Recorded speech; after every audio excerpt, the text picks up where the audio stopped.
Galwan valley में भारतीय सैनिकों के साथ हैंड टू हैंड बैटल मुकाबले में भारी नुकसान उठाने के बाद चीन में हड़कंप मचा हुआ है।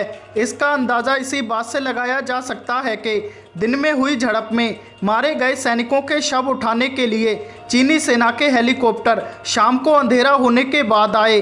गौरतलब है कि सोमवार और मंगलवार की दरमियानी रात चीन की ओर से धोखे से किए गए अनआर्म्ड हमले में भारत के 20 सैनिक शहीद हो गए हैं, जबकि इस अनआर्म्ड हमले में भारतीय जवानों ने चीनी हमलावरों को सबक सिखाते हुए 43 चीनी सैनिकों को बिना गोली चलाए मौत के घाट उतार दिया है। दूसरी महत्वपूर्ण बात यह है कि शाम होते ही चीन ने अपने पश्चिमोत्तर एयर स्पेस को खाली कर दिया है। हालांकि चीन ने कोई आधिकारिक नोटिस जारी नहीं किया है, लेकिन सिविल और मिलिट्री फ्लाइट्स को ट्रैक करने वाली साइट ने जो डेटा जारी किया है उसको देखकर ऐसा लगता है कि इंडिया की ओर से किसी संभावित स्ट्राइक की आशंका के मद्देनज़र पश्चिमोत्तर एयर स्पेस को रिजर्व कर दिया है। रक्षा विशेषज्ञों का कहना है कि चीन का ये रुख दर्शाता है कि सोमवार और मंगलवार को भारत के हाथों मार खाए चीनी सैनिकों का मनोबल टूट चुका है। दरअसल मंगलवार देर शाम भारतीय मीडिया में 20 सैनिकों के शहीद होने की खबर पहुंची तो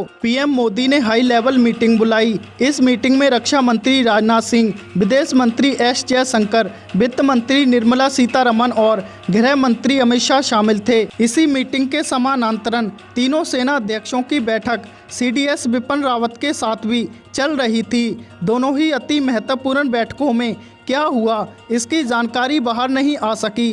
चीन के आला कमान और चीन की सेना विशेषज्ञ दिल्ली में हो रहे इस घटनाक्रम पर नज़दीकी से निगाह रख रहे थे। जब उन्हें कुछ खास हाथ नहीं लगा तो चीन की तैयारियां पूरी तरह से डिफेंसिव मोड में आ गईं। चीनी विदेश मंत्रालय ने इसी बीच बंदर घुड़कियों का सहारा भी लिया। भय और निराशा में डूबे चीन के विदेश मंत्रालय की प्रतिक्रिया भी कुछ इसी तरह की थी। हमेशा अग्रेसिव प्रोपेगेंडा करने वाला चीन संयम की बात करने लगा।